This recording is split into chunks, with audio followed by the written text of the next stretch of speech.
Pag-uwi ko galing trabaho, sinubukan ko ng higit 10 beses, pero ayaw pa rin bumukas ng pinto. Doon ko lang nalaman. Binura na pala ng asawa ko ang bakas ng daliri ko sa digital na trangka. Pinalitan niya ng bakas ng daliri ng kanyang sekretarya. Ang sabi niya, mukhang inis pa. Para maging madali para sa kanya ang paglilipat ng mga gawain, natawa ako. Pero itong bahay na ito, itong tahanan naming mag-asawa, ay sa aking pangalan nakatala. Isang tawag lang. Pinapunta ko na ang mga magbabaklas. Gumuho ang mundo ng buong pamilya niya. Ako, si Mayumi. Noong araw na yon, sobrang lakas ng ulan. Ang ulan sa Maynila, alam mo namang malakas na nga. Pero ang araw na yon ay parang may galit. Para bang may nagbubuhos ng isang dambuhalang timba ng tubig mula sa langit. Gabi na ako nakauwi galing trabaho. Basang-basa ako mula ulo hanggang paa. Hawak-hawak ko ang isang maliit na kahon ng Kik. Yung klase na kailangan mo pang pumila ng matagal para makabili. Yung kahon ay puti at may laso pa. Niyakap ko yon na parang napakahalagang bagay. Natatakot ako na baka sa kaunting tagilid lang ay masira ang Kik. Kasi yon ang araw na naitalaga ang asawa kong si Danilo bilang tagapamahala. Inikot ko ang kalahati ng lungsod para lang mabili ang Kik na paborito niya. Manipis lang ang icing, tapos lasang prutas.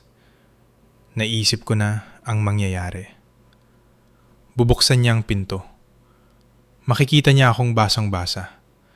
Tapos, habang pinapagalitan niya ako, hihilahin niya ako papasok. Sasabihin niya, ang lakas-lakas ng ulan, umalis ka pa, tanga-tanga. Tapos tatawa ako. Ibibigay ko sa kanya ang Kik. Tapos kakain kami ng maayos na hapunan. Isang hapunan na kahit minsan lang sa buhay mag-asawa namin ay matatandaan ko. Nakatayo ako sa tapat ng pinto ng unit namin sa 16 na palapag. Mahina at madilaw ang ilaw sa pasilyo at nagre-reflect yon sa malamig na sahig. Huminga ako ng malalim.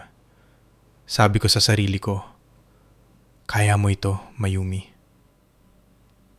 Pagbukas ng pinto, okay na ang lahat. Nilagay ko ang intuturo ko sa scanner. Normal na isang beep lang. Bubukas na yan. Pero walang beep ang narinig ko, kundi isang mahabang tunog na nakakairita. Tapos, may lumabas na pulang text sa screen. Authentication failed.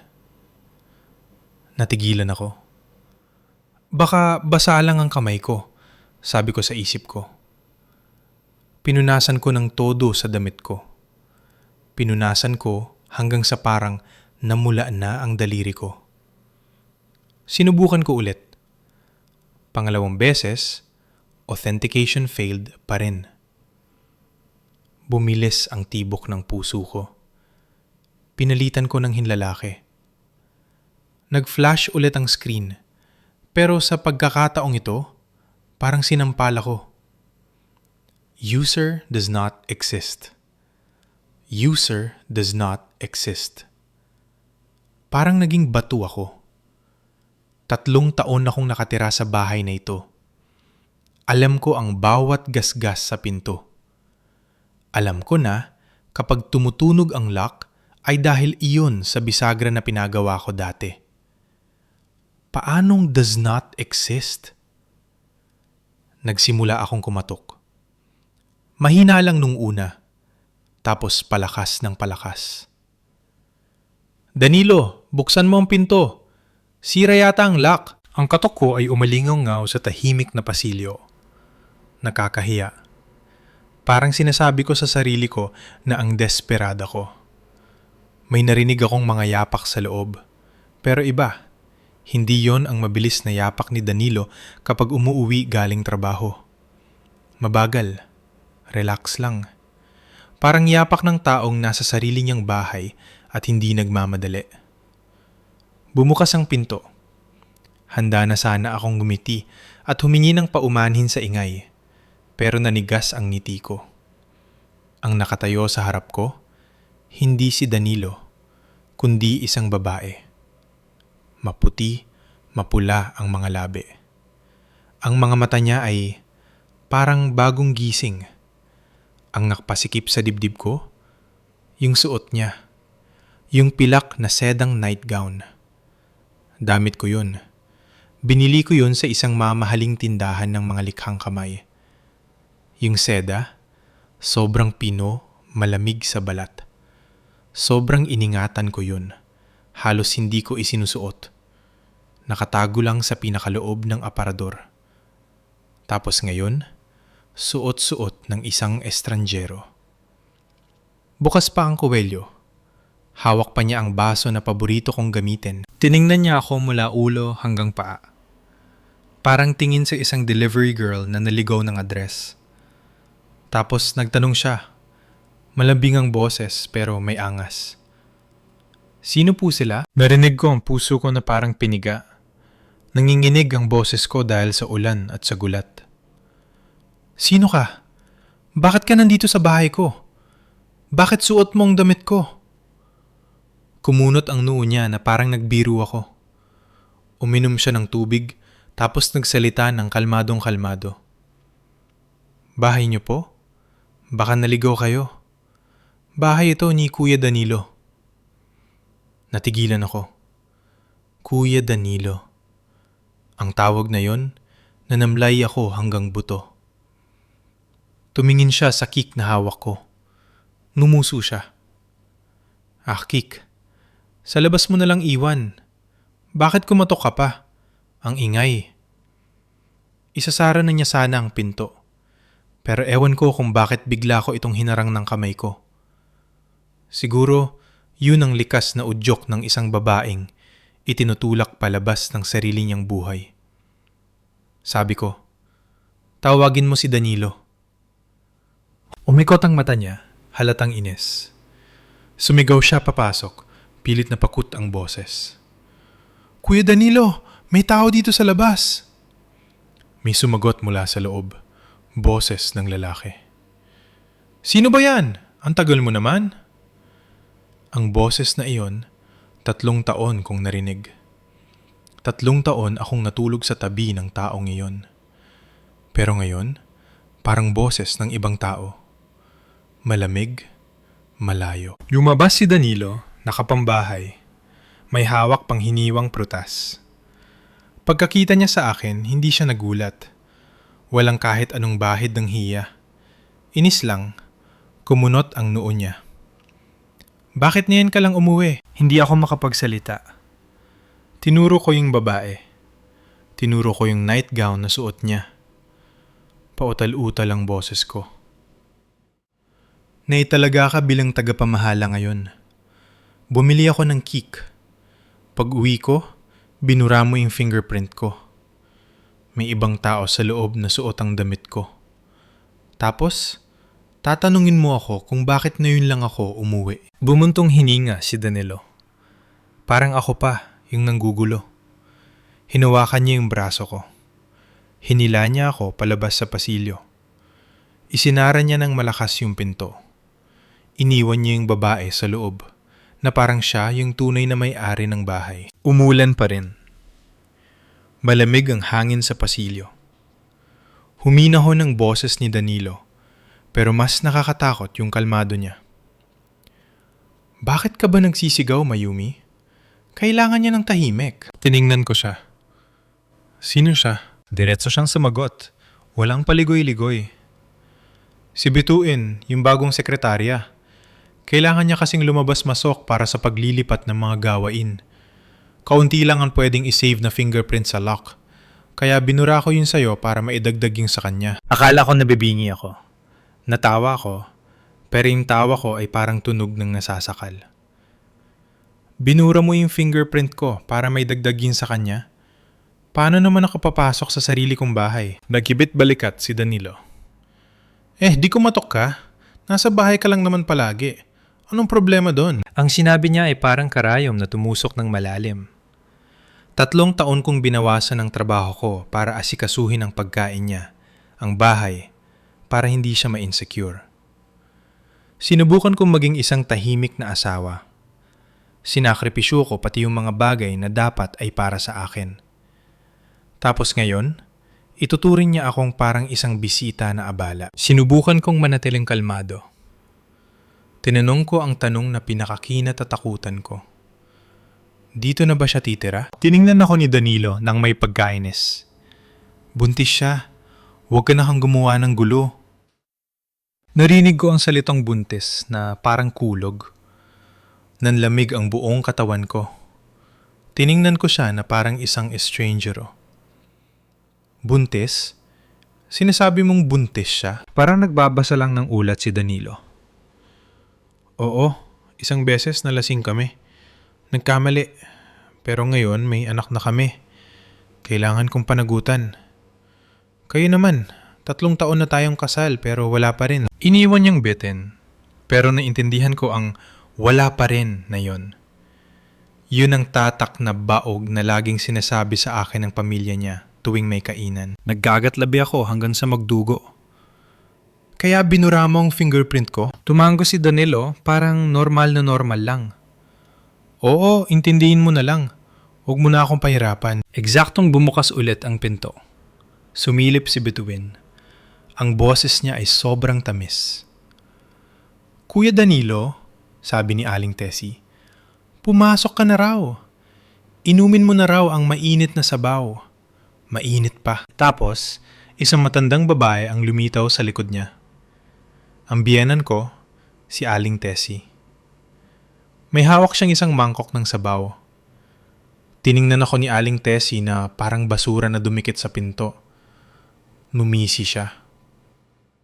Aba, umuwi na palang manugang ko. Bakit dyan ka nakatayo? May bisita tayo. Mukhang humarang sa pinto. Tiningnan ko yung mangkok. Nakilala ko agad. Yung espesyal na sabaw na yun, ako ang nagpa-order galing sa isang kilalang kainan. Mahal yun. Itinabi ko yun para sana pampalakas naming mag-asawa. Tapos ngayon, hawak-hawak ni Aling Tessie at isusubo sa isang babaeng suot ang nightgown ko. Sinuri ako ni Aling Tessie mula ulo hanggang paa. Tapos binitawan niya ang linyang hinding-hindi ko makakalimutan. Tingnan mo yung iba. Ilang buwan pa lang dito, buntis na agad. Ikaw, 3 taon na, wala pa rin. Babaeng hindi marunong manganak? Para saan pa? Nakatayo lang ako. Parang namatay sa loob. Rinig ko yung tawanan nila. Parang nagsisimula sila ng bagong buhay at ako, isa lang, naligaw sa labas ng pinto nila. Numisi si Bituin. Ate, kung papasok ka, dahan-dahan lang sa pagkatok ha. Pagod kasi ako. Tiningnan ko silang 3. Ang asawa ko, ang biyenan ko, at ang babaeng iyon. Nakatayo sila sa may pinto ng bahay KO. Kinakain yung binili KO, suot yung damit KO, at nagsasalita na parang ako yung nakikitira. Ang galit sa loob ko ay hindi sumabog tulad ng inaasahan ko. Nanlamig ako. Sobrang lamig na kitang-kita ko ang bawat salita, bawat ekspresyon, bawat ngisi. May mga pagkakataon pala na kapag sobrang sakit na, hindi ka na sumisigaw. Tumitiklop ka na lang. Sabi ko, mahina pero malinaw. Sige. Nagulat si Danilo dahil hindi ako umiyak. Hindi ako nagmura. Akala naman ni Aling Tessie ay takot ako. Tinaasan niya ako ng kilay. Kung alam mo ang lugar mo, umalis ka na. Umuwi ka sa nanay mo at mag-isip-isip ka. Huwag mong dungisan ang pamamahay na ito. Tumalikod ako. Pumasok sa elevator. Pagkasara ng pinto ng elevator, nakita ko si Danilo na nakahinga ng maluwag. Akala niya aalis talaga ako. Akala niya yuyuko ako. Akala niya babalik ako para makiusap na papasukin tulad ng dati kapag nagagalit siya. Umulan pa rin sa labas. Lumabas ako sa lobby ng kondo. Tumayo ako sa ilalim ng silong. Pinanood ang mga sasakyang dumadaan na parang mga guhit ng tubig. Yung kahon ng kick sa kamay ko, basa at yupi-yupi. Tiningnan ko yon, tapos binitawan ko sa basurahan. Tug. Ang hina ng tunog. Pero parang yun ang tunog ng pagsasara ng 3 taon ng pagsasama namin. Kinuha ko yung cellphone ko. Nanginginig yung kamay ko sa lamig pero yung isip ko ay kalmado. Dinial ko yung numero na 3 taon kong bihirang tawagan. Isang letra lang ang pangalan sa screen. B. Sumagot agad si Kuya Ben. Malalim ang boses niya. Mayumi? Sabi ko, hindi nanginginig ang boses pero bakas ang pagod. Kuya, sunduin mo ako. Tahimik sa kabilang linya ng 1 segundo. Tapos, mabilis ang sagot ni Kuya Ben. Huwag kang alis dyan, Mayumi. Binaba ko ang telepono. Tumayo lang ako, nanonood ng ulan. Sa isip ko, paulit-ulit yung sinabi ni Danilo at ni Aling Tessie. Pero hindi na nila ako kayang pabagsakin. Para na lang silang mga resibo. Patunay na sobra na ang tiniis ko. At mula sa sandaling iyon, alam kong tapos na ang laro ng pagtitiis ko. At ang hindi nila alam, yung bahay na yon ay nakapangalan kay Mayumi. Bawat sentimong inihulog, bawat gamit, bawat lock ng pinto, ako ang pumirma. Ako ang nagbayad. Ako ang pumili. Nanahimik ako hindi dahil mahina ako. Nanahimik ako dahil may iba akong pinto na bubuksan. At sa pagkakataong ito, ang mabubura sa buhay ay hindi ako. Ang asawa ko, si Danilo. Ngayon, ang araw na naitalaga si Danilo bilang tagapamahala. Tanda ko pa, matagal na niyang hinihintay ito. Simula noong kinasal kami, lagi niyang sinasabi, kailangan kong magsikap para hindi ka na mahirapan balang araw. Naniwala ako. Naniwala ako sa puntong maraming taon kong sinabi sa sarili ko na okay lang na ako muna ang mahirapan. Basta umangat siya. Basta maayos ang pamilya namin. Paborito ni Danilo yung cake na may lasang prutas. Manipis ang icing, hindi masyadong matamis. Nag-drive ako ng malayo sa gitna ng ulan. Tinatakpan yung kahon na parang isang hiling. Inisip ko na kakatok ako. Bubuksan niya yung pinto. Kukunot ang noo niya kasi basang-basa ako. Tapos hihilayin niya ako papasok. Bubulong ng kung ano para lang masabing nag-aalala. Pero yung kamay niya ay pupunasan ang buhok ko. Inisip ko na ang hapunan namin ay mas masaya kaysa dati. Kahit isang gabi lang na may tawanan. Huminto ang elevator sa 6 na palapag. Madilim ang pasilyo. Bumukas yung sensor light na kulay dilaw. Sa ilaw na yon, kitang-kita yung itsura kong gusgusin. Basang-basa na parang dagang nanginginig habang yakap yung cake. Tumayo ako sa tapat ng pamilyar na pulang pinto. Huminga ako ng malalim, pilit na nagumiti para hindi magmukhang kaawa-awa. Nilagay ko yung hintuturo ko sa scanner. Walang beep na narinig. Isang mahabang tunog lang na masakit sa tenga.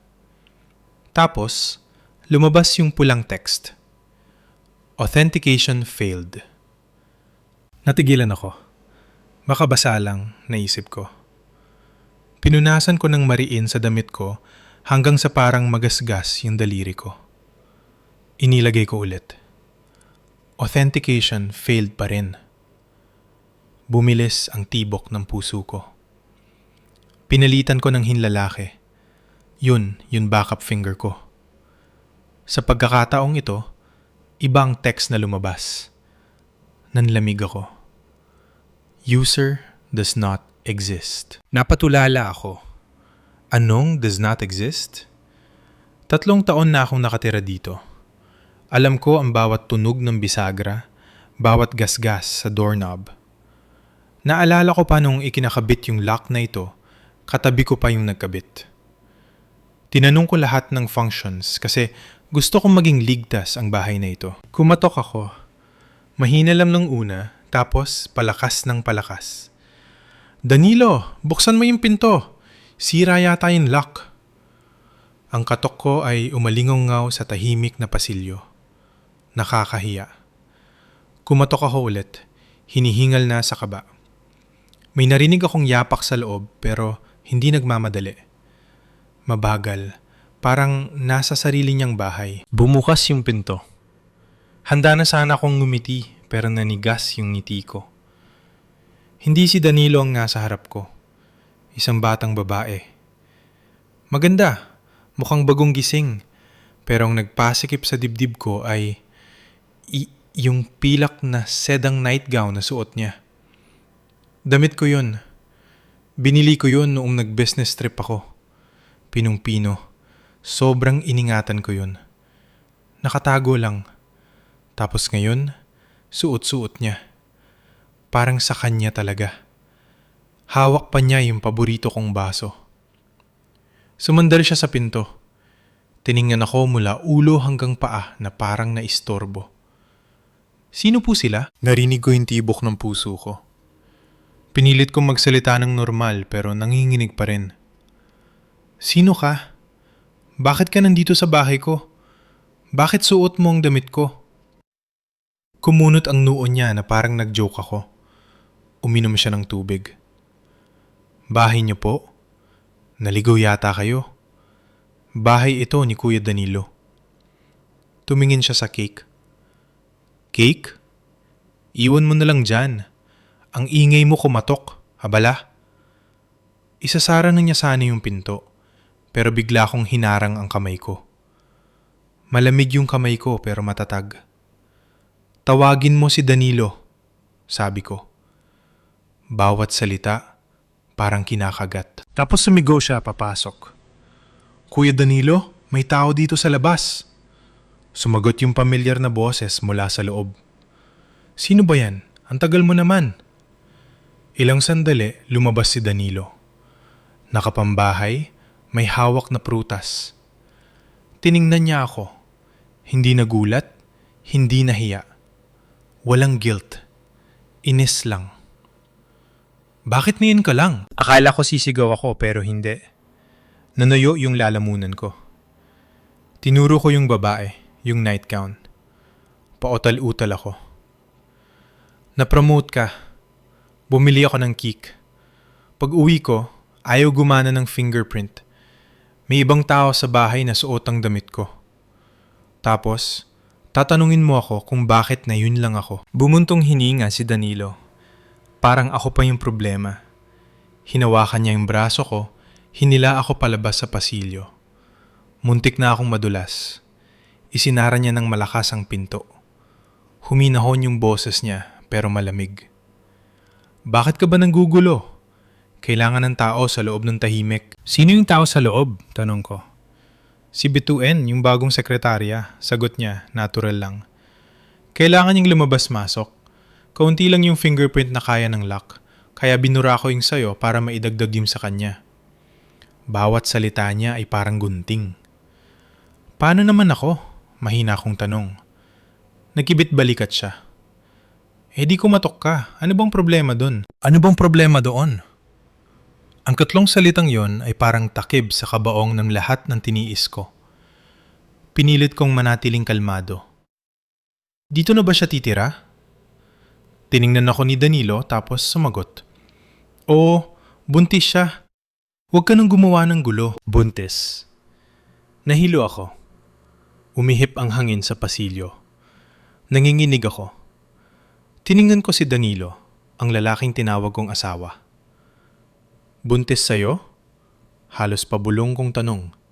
Hindi siya umilag. Parang nag-aanunsyo lang. Oo. Isang beses nagkamali kami, pero may anak na kami. Kailangan kong panagutan. Tayo? 3 taon na, wala pa rin.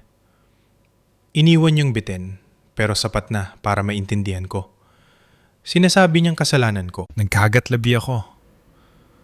Kaya binura mo ang fingerprint ko? Tumango si Danilo. Oo, para madali kay bituin. Intindihin mo na lang. Eksaktong bumukas yung pinto. Ang biyanan ko, si Aling Tessie, ang lumabas. May hawak siyang mangkok ng bird's nest soup. Yung sabaw na yon, ako ang nagtabi. Mahal yon. Tiningnan ako ni Aling Tessie nang may pandidire. Bakit dyan ka nakatayo? May bisita. Huwag kang istorbo. Sumilip si Bituin. Aling Tessie, pagod na po ako.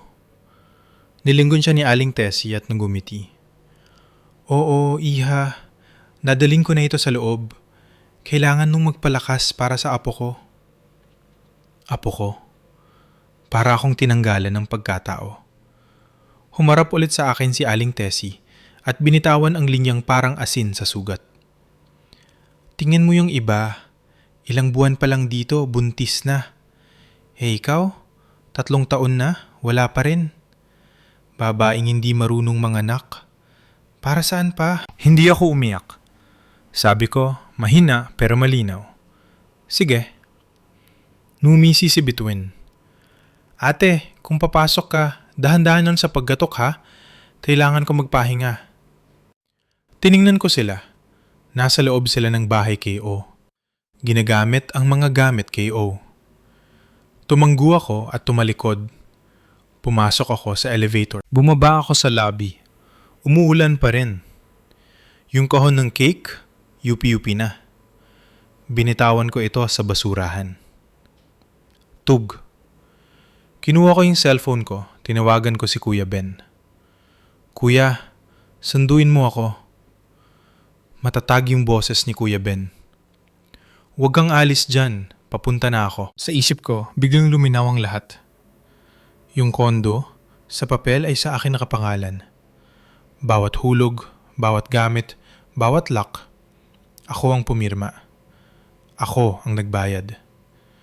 Nanahimik ako hindi dahil wala akong laban, kundi dahil pipiliin ko ng lumaban ng diretsyo. Akala nila, pag-alis ko ay tapos na. Pero nakalimutan nila, may mga pintong isinasara para lang mapilitan ng isang babae na pumasok sa ibang pinto. Ang pinto ng paggising sa katotohanan. Mabilis dumating si Kuya Ben. Pinayungan niya ako at dinala sa sasakyan. Anong ginawa nila sa'yo? Tanong niya nang may galit. Kuya, iuwi mo na ako, sagot ko. Sa bahay ni Kuya Ben, pinaganda niya ako ng mainit na lugaw na may maraming luya. Ikinuwento ko ang lahat. Ang fingerprint, ang damit, ang buntis, ang sabaw, at ang insulto ni Aling Tessie. Manigas si Kuya Ben sa galit. Kanino nakapangalan yung kondo? Tanong niya. Sa akin, Kuya, sagot ko. Pumikit si Kuya Ben. Kung ganoon, hindi ka nila pinalayas. Ininsulto ka lang nila. Bukas, sasamahan kita. Kinabukasan, bumalik kami sa kondo. Hindi na ako basang ulan. Maayos ang bihis ko at tuwid ang likod. Kumatok ako ng malakas. Si Aling Tessie ang nagbukas. Bakit ka pa bumalik? Singhal niya. Umuwi ako sa bahay ko, sabi ko. Pumasok ako at hinarang ni Kuya Ben si Aling Tessie nang tangkain niyang harangan ako. Lumabas si Danilo. Ano na naman ito, Mayumi? Tiningan ko siya. Binura mo ang fingerprint ko. Andito ako para bawiin ang bahay ko. Humalahak si Danilo. Bahay mo? Saan ka kukuha ng pera? Ipinakita ko ang titulo ng bahay sa screen ng cellphone ko. Deed of sale sa pangalan ni Mayumi. Namutla si Danilo. Tumayo si Bituin mula sa sofa. Suot pa rin ang damit ko. 3 araw, sabi ko. May 3 araw kayo para mag-impact. Pagkatapos nun, magpapalit ako ng lock at buburahin ko ang lahat ng fingerprint maliban sa akin. Sumigaw si Aling Tessie. Tinawag akong baog at demonic. Pero hindi ako natinag. Pagkalipas ng 3 araw, gumalik ako kasama ang building admin at locksmith. Nag-iiyak si Bituin, nagmura si Aling Tessie, at nakatulala lang si Danilo. Pinalayas ko sila ng tuluyan. Sinabi ko kay Danilo, ang puntingin ko sa'yo ay namatay noong gabing binura mo ang fingerprint ko. Sa mga sumunod na buwan, nag-file ako ng annulment. Nabalitaan kong naghirap sila. Iniwan ni Bituin ang bata kay Danilo dahil hindi niya kaya ang hirap. Namatay si Aling Tessie matapos ma-stroke.